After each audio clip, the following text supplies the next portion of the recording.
මම දැක්ක පෞගේ දවස්වල අර මහින්ද රාජපක්ෂව ගෙයින් එළියට දැම්මනේ. කමක් නැහැ. ඉතින් රජයක් විදිහට තීරණ ගත්තා නම් ඕනම කෙනෙක්ට ඒක පොදුයි, ප්‍රශ්නයක් නැහැ. හැබැයි මම දැක්ක ඒකේ කමෙන්ට් වලට සමහර 2000න් පස්සේ ඉපදිච්ච උන් දාලා මහින්දයා මොකද්ද මේ රටට කළේ කියලා. මේ රටට කළේ මොකද්ද කියන එක ඔය වැඩිහිටි වයසේ ඉන්න ඔය ඇත්තොන්ගේ හෘද සාක්ෂිය දන්නවනේ. මම නම් දන්නවා. මොකද මං ඉස්කෝලේ ගියේ මේ රටේ යුද්ධේ බරපතලම කාලේ. මං කොළඹට උදේ ඉස්කෝලේ යද්දි පින්වත්නි අම්මා තාත්තගේ කකුල් අල්ලලා වැඳලා මම හිතනවා ආයි හවසට අම්මා දකින්න වෙයිද දන්නේ නෑ. කෝච්චි වල බෝම්බ පුපුරනවා, බස් වල පුපුරනවා, හන්දි වල පුපුරන අපිට මරබියෙන්තරව ජීවත් වෙන්න රටක් හදපු මිනිස්සයානේ. කලෙහිගුණ තියෙන්න ඕනේ නැද්ද? තියෙන්න ඕනේ. ඔය මනුස්සයා බටහිර රටක එහෙම හිටියා නම් මේ වගේ ඒවා වෙන්නේ නැහැ. මේ මිනිස්සු අපිට වැඩිය දියුණුයි. අපි මේ සංස්කෘතියත් එක්ක ඉන්නවා කොට අපි සංස්කෘතියත් එක්ක හැදිච්ච මිනිස්සු නෙවෙයි. අපි ඊර්ෂ්‍යාව, වෛරය, ක්‍රෝධය හිතේ තියාගෙන ජීවත් වෙන මිනිස්සු.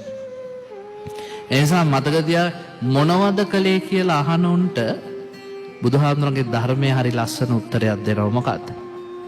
ගහක් හෙවන දුන්නා නම් අපිට ඒ හෙවන දීපු ගහේ කොළයක්වත් කඩන්න එපා කිව්වා. අසත්පුරුෂකමක් කිව්වා.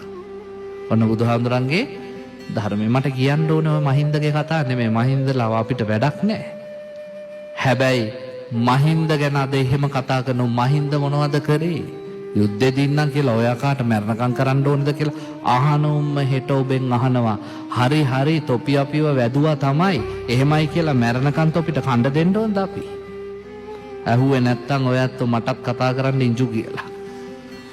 තව අවුරුදු 20ක් 25ක් යද්දි තාත්තගෙන් අහයි පුතා හරි හරි උඹ මාව හදන්න සුක්‍රාණු ටිකක් දුන්නා තමයි. එහෙමයි කියලා තෝ මරණකම් මන්තොට කණ්ඩ දෙන්න ඕනේ. ඔතෙන්ටයි මේ ගේන්නේ. එසා ළමයින්ට පොඩි කාලේ ඉඳන් කියලා දෙන්න පුතේ උඹට වචනකින් හරි උපකාරයක් කරා නම් මිනිහෙක් අසත්පුරුෂකම් කරන්න එපා. උඹට නැගිටින්න අත දුන්නා නම් බත් හැන්දක් හරි මිනිස්සෙක් දුන්නා නම් ඒ බත් හැන්දට කලෙහිගුණ තියාපන්.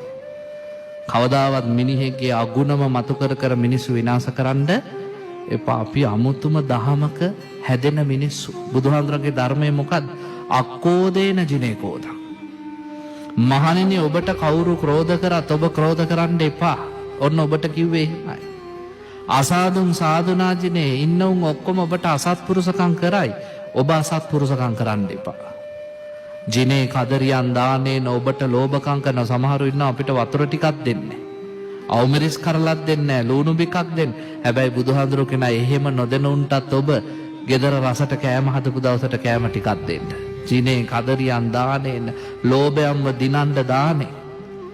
සච්චේන අලීකවාදිනම් ඔබට බොරු කිය රවට්ටන්න හදන මිනිස්සුන්ට ඔබ සත්‍යයෙන්ම ගරු කරන්න. ලෝකේ දහම තියෙන්නේ එතනයි.